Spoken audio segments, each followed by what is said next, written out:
प्रश्नोत्तर सत्संग माध्यम से आज एक प्रश्न आया है सुजीत पांडे मुंबई से।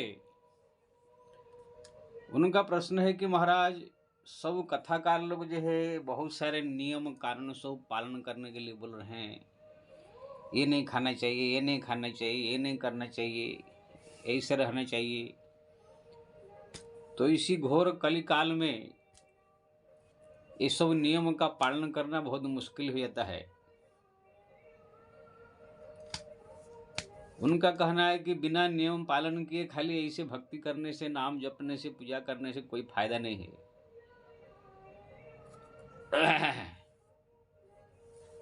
तो इसके बारे में आप बताएं। आप जो है नियम कानून का कम पालन करने के लिए बोलते हैं, केवल हरिनाम के पर बल देते हैं।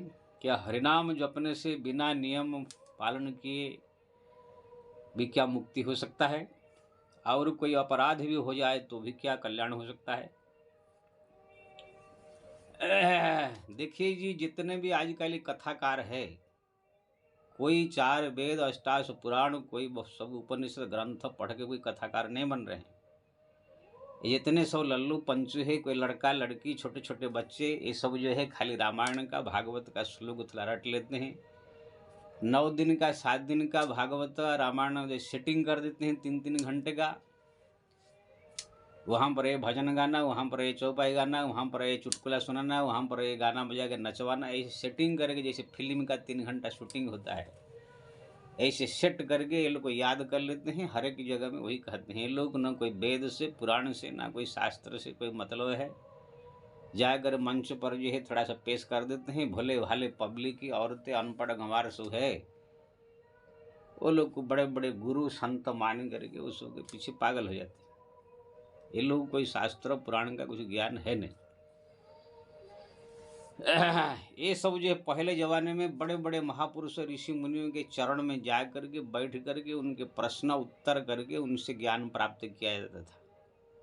आजकल ये बड़ा मंच लगा देते हैं, उसमें नाचना गाना कूदना करके बस बैठे रहते हैं। वो पागल की तरह वो जो बोलता है आलू प्याज टमाटर सुन के अपना चली जाती है। कुछ भी अपना प्रश्न पूछ नहीं सकते, शंका समाधान कर नहीं सकते। हमारा पहले की जितने भी आप देखेंगे पुराण शास्त्र में, सब 2 आदमी में संवाद हुआ है। सुखदेव जी कह रहे हैं, परिचित सुन रहे हैं, मन में शंका हुआ तो पूछ रहे हैं। शिव जी कह रहे हैं, माता पार्वती सुन रही है, मन में शंका हुआ तो पूछ रही है। गरुड़ जी जो है पूछ रहे हैं, भूषण जी कह रहे हैं, बीच बीच में शंका है तो पूछ रहे हैं। सुतादि सुत जो है कि सुत जी कह रहे हैं, सनक आदि ऋषि जो है सुन रहे हैं, मन में कोई शंका हो तो पूछ रहे हैं। ये सब सत्संग होता था। आजकल जो सत्संग है ये ढकोसला है। ठीक है, भगवान का नाम कीर्तन होता है, उसको तो पूरा एकदम बेकार नहीं कह सकते हैं, लेकिन इसको सत्संग कहना उचित नहीं है।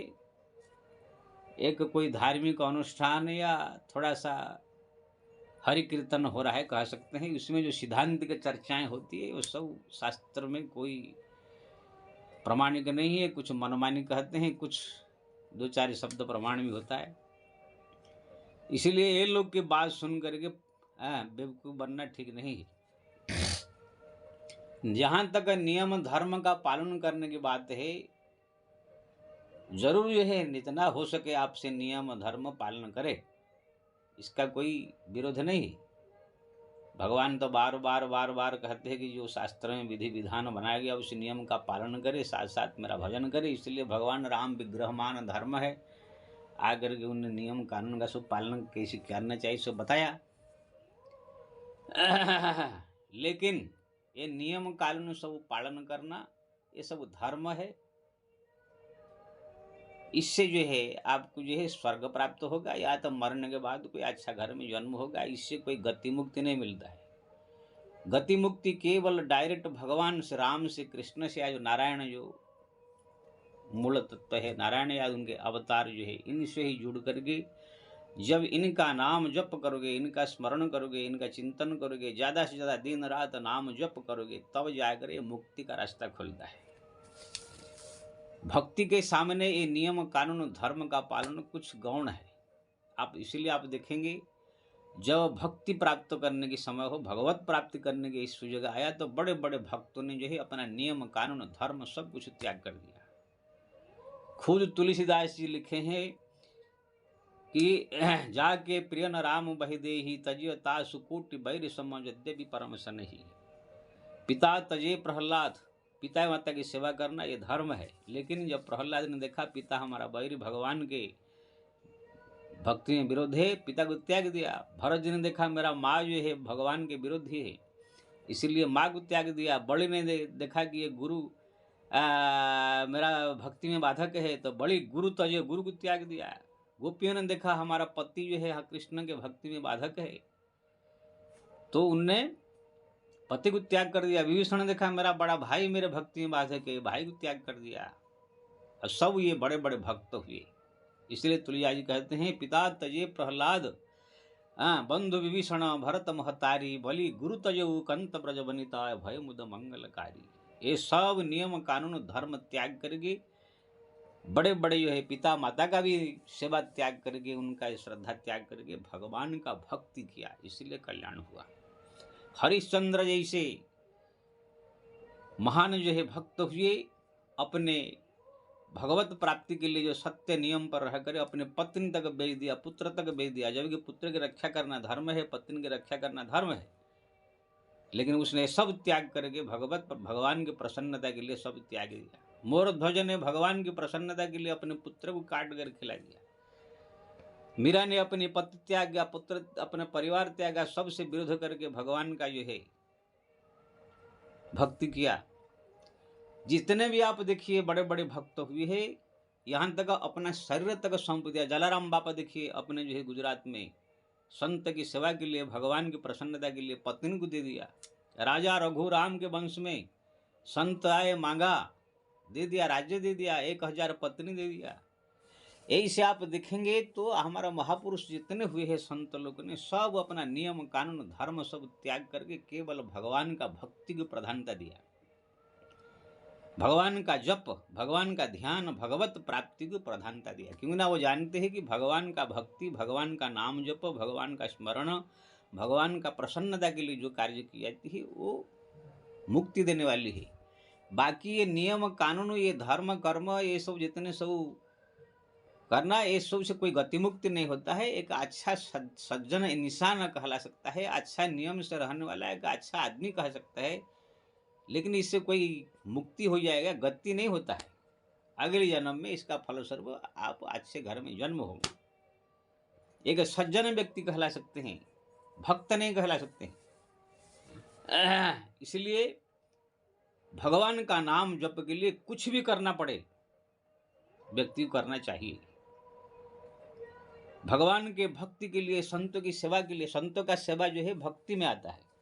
जब कोई संत साधु महात्मा की सेवा की जाती है तो भगवान उसको अपने भक्त ही मानते हैं। इसीलिए आप देखेंगे भक्तमाली कहानी पढ़िए, संतों की सेवा के लिए, भगवान के लिए लोगों ने अपने पत्नी तक को जो है बाजार में बेच दिया, पुत्र को भी जो है बेच दिया, पुत्र को जो काट दिया। ऐसे ऐसे भक्त मिलेंगे हमारे, ऐसे ऐसे भक्त मण का भक्त हुए। मटन मच्छी खाते थे, भगवान शंकर को मच्छी मटन और खून चढ़ाते थे, तो भी भगवान उनके भक्ति से प्रसन्न हुए। तो मेरा कहने का मतलब ये है, नियम धर्म पालन करना मना नहीं है, जितना हो सके आपसे पालन करो, लेकिन अगर आप इस होता नहीं है तो उसी के चक्कर में ज्यादा न पड़ के भगवान का नाम जप, भगवान का स्मरण और चिंतन, इसी के चक्कर में ज्यादा पड़ना चाहिए। और अगर सबसे बड़ी बात बताओ, ये घोर कलियुग है। हमारा कलियुग का वर्णन श्रीमद् भागवत की 12वां स्कंद में है, और उसी का ट्रांसलेशन तुलसीदास जी ने जो है उत्तरकांड में किया है, गरुड़ भूषण संवाद में। कलियुग का वर्णन में जो है ये आया है भागवत में भी और रामायण में भी, कि कलियुग, घोर कलियुग ऐसा आएगा और आ गया है, थोड़ा थोड़ा अवसर दिखने लगा है। ऐसी युग आएगा, लोग जो है लोभी हो जाएंगे, लालची हो जाएंगे, सब नियम कानून धर्म को त्याग कर देंगे, तपस्वी सब भोगी हो जाएंगे, साधु संत महात्मा सब भोगी हो जाएंगे, स्त्रियां सब व्यभिचारिणी हो जाएंगे, पुरुष सब व्यभिचार करने लगेंगे, भाई बहन में सेक्स होने लगेगा, बाप बेटी में सब संबंध होने लगेगा, लोग चोरी करने लगेंगे, चोरी करना दूसरे का संपत्ति हड़प करके ला करके अपना घर बनाना, इसको बहुत बड़ा बुद्धिमान समझेंगे। भाई बहन में जो है शारीरिक संबंध होने लगेगा, भाई बहन में विवाह होने लगेगा, ये सब होने लगा है। पहले देखा हमारा उड़ीसा में तो खाली साउथ इंडिया में मामा के लड़की से शादी करते थे, अब ये मौसी के लड़की से भी शादी करने लगे हैं। तो ये सब होने लगा है घोर जुगस। तुलिया जो लिखा है, कोई मानत नहीं अनुजा तनुजा, कली दुकाल दुकाल किए मनुजा अनुजा। कोई अपने बहन बेटी माँ से कोई फर्क नहीं रहेगा, सब एक ही जैसा संबंध रखेंगे, सब बहन से भी संबंध रखेंगे, शारीरिक संबंध बेटी से भी रखेंगे। एक घोर युग आएगा ऐसे, चोरी डकायत कौड़ी लागी मोहवश करे विप्र गुरु घात, एक एक रुपया के लिए ब्राह्मण की हत्या, संत की हत्या भी हो जाएगा। ये सब देख रहे हैं आजकल, कैसे लोग जाके संतों को भी लूट रहे हैं, आश्रम में घुस के मार के संपत्ति लूट के ले जा रहे हैं।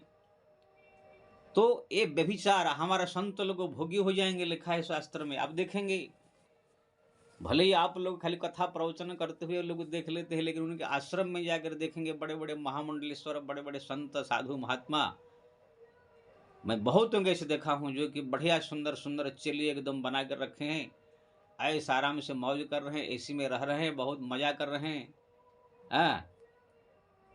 ऐसे सब देखें हम, हमारा जानकारी में कम से कम 50 ऐसे बड़े बड़े साधु मठाधीश होंगे जो हमारा जानकारी में ऐसी कमरा में रहते, ऐसी गाड़ी में घूम रहे हैं, बढ़िया फर्स्ट क्लास चेली सब जो है एकदम युवती लड़कियां सब साथ में घूम रहे हैं, मजा कर रहे हैं। ये सब जो है घोर कलयुग आ गया है। तपस्वी धनवंत दरिद्र गुही, तपस्वी लोग सब धनवंत हो जाएंगे, पैसा वाले हो जाएंगे।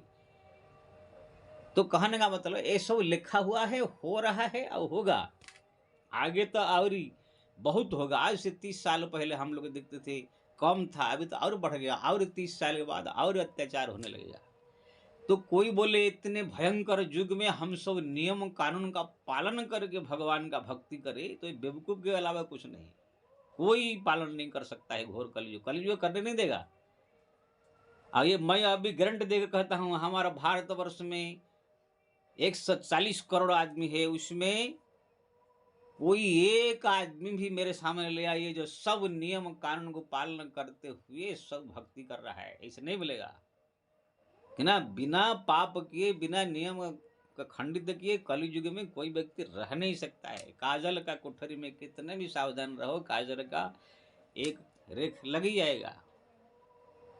तो कहने का मतलब ये, अरे जो शास्त्र में पाप लिखा हुआ है, चिट्ठी मारना ही पाप है, मच्छर मारना ही पाप है, चलते समय भी जीव मर जाते पाप है, पानी गर्म करना पाप है, रसोई बनाना पाप है, ये सब कितने तुम बचोगे? खाली लोग कुछ पाप ही समझ लिए, किसी औरत के साथ सेक्स कर देना पाप समझ लिए, किसी आदमी के साथ गलत सेक्स कर देना पाप समझ लिए, किसी को कत्ल कर देना, ये 2-4 बड़ा बड़ा चीज को लोग पाप समझ के बैठे हैं। हमारा जो भागवत का 5म स्कंद पढ़ोगे, लास्ट में नरक वर्णन आप देखोगे, चिट्ठी मारना, जू मारना, खटमल मारना, ये सब भी महापाप गिना गया है। जो इसको मारता है वो भी जाए कुंभिपा के नरक में उसको पढ़ना पड़ता है। झूठ बोलना, पराई निंदा करना, पर निंदा सम पाप न गरिसा, परम धर्म श्रुति विदित अहिंसा। दूसरे की निंदा करने वाले से पापी कोई दुनिया में है नहीं। अब मेरे को बता दे, दुनिया में कोई ऐसा आदमी है जो दूसरे का निंदा नहीं करता है? तो ये सब जो है कोई ऐसा दुनिया में है नहीं है, ना कोई संत है, ना कोई साधु है, महापुरुष है। कल काल दुकाल किए मनुष्य, सब कुछ है भ्रष्ट कर चुका है कलयुग। लेकिन इसमें भगवान ने कहा, भागवत में भी और रामायण में तुलसीदास ने लिखा है कि भले ही कितना भ्रष्ट युग हो, कितना भी भ्रष्ट कर दे कलयुग, कितना भी पाप क्यों न हो, अगर हरिनाम जप कोई कर रहा है तो उसका उद्धार अवश्य हो जाएगा। इसको संस्कृत का श्लोक में भी बताया, हरे नाम हरे नाम हरे नाम केवलम कौल नास्तेव नास्तेव नास्तेव गतिरन्यथा। हरिनाम ही एक ऐसी चीज है, ऐसी घोर कलयुग में व्यक्ति को संसार से उद्धार कर देगा, गतिर न अन्यथा, अन्य कोई रास्ता है ही नहीं। तुलसीदास ने इसको कहा, कलयुग केवल नाम आधारा, सुमिर सुमिर न रउतर ही पारा। ये घोर कलयुग में केवल हरिनाम ही एक आधार है, बाकी संसार में सब लोग पाप में डूबे रहेंगे।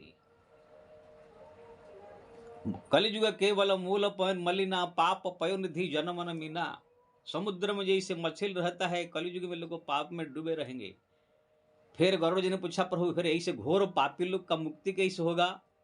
न नाम काम तरु काल कराला, सुमिर न समल सकल समन जाला। हरिनाम ही एक ऐसा चीज है जो कि समस्त प्रकार पाप को नष्ट करके जमराज का भय से मुक्त कर सकता है। नहीं कली कर्म न भगत विवेको, राम नाम अवलंबन एको। ये कलयुग में ना कोई बड़ा भक्ति भी कर सकता है, तुलसी कबीर मीरा जैसे कोई भक्त मिलना तो दुर्लभ ही है, कोई कर ही नहीं सकता है। ना कोई ज्ञानी है, ना कोई ठीक से कर्म कांड कर सकता है। केवल हरिनाम एक ऐसा सरल सहज चीज है जो राम राम हरि हरि कृष्ण कृष्ण कोई भी कर सकता है। इसलिए नहीं कली कर्म न भगति न विवेकु, ना कर्म कांड कोई कर सकता है, ना भक्ति भी कर सकता है कबीर तुलसी मीरा जैसा।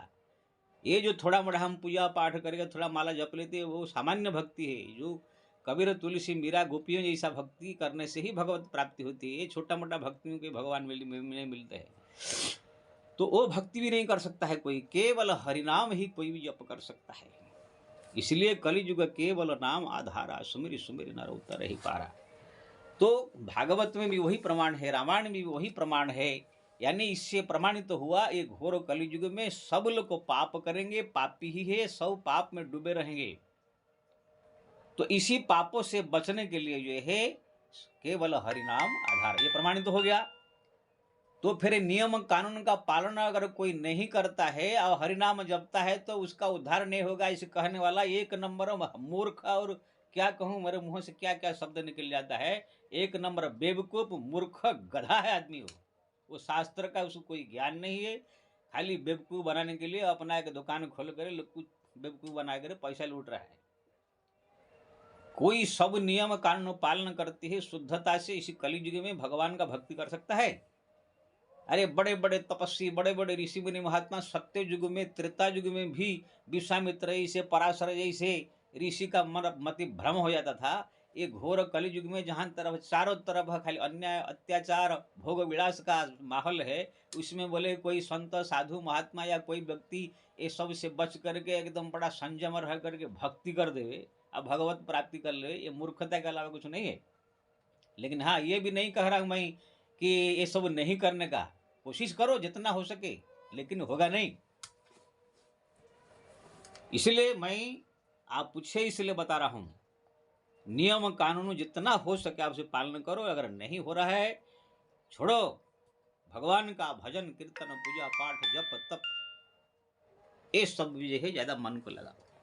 मेरे को अभी 4 दिन पहले एक लड़का आया था, बोला कि महाराज मैं तो नाम बहुत जप करता हूँ, रात दिन मेरा नाम में रुचि हो गया है, लेकिन मेरे पास एक खराब गुण है, मैं थोड़ा सा मटन मच्छी ये सब खा लेता हूँ, वो छूटता नहीं है, और थोड़ा लड़कियों को थोड़ा सा पटा लेता हूँ, लेकिन ज़बरदस्ती नहीं, किसी को पटा के उन दोनों की सहमति से उनके साथ संबंध रखता हूँ। मैंने कहा देखो भाई, ऐसे तो मैं कहूँगा कि सब मत करो, केवल हरिनाम जपो, लेकिन आपका छूटता नहीं, आप बोल रहे हैं। तो मैं बोला भाई ठीक कोई बात नहीं, लेकिन किसी को ज़बरदस्ती मत करो। मटन मच्छी खाते हो तो अपना खरीद के खाया करो, किसी जीव को हत्या मत करो, और किसी भी स्त्री को ज़बरदस्ती मत करो, मना के पटा के दोनों में संबंध है तो करो, अगर नहीं कंट्रोल हो रहा तो। लेकिन हरिनाम जप कर रहे हो तो भगवान का नाम जपो, कल्याण आपका हो जाएगा। मैं कह दिया,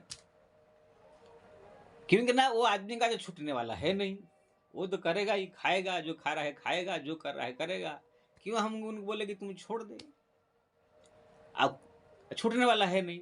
और शास्त्र के अनुसार भाई, जब कोई भी किसी प्रकार का पापी भी अगर हरिनाम जप करने से कल्याण हो जाएगा तो फिर ठीक है भाई, जपो हरिनाम।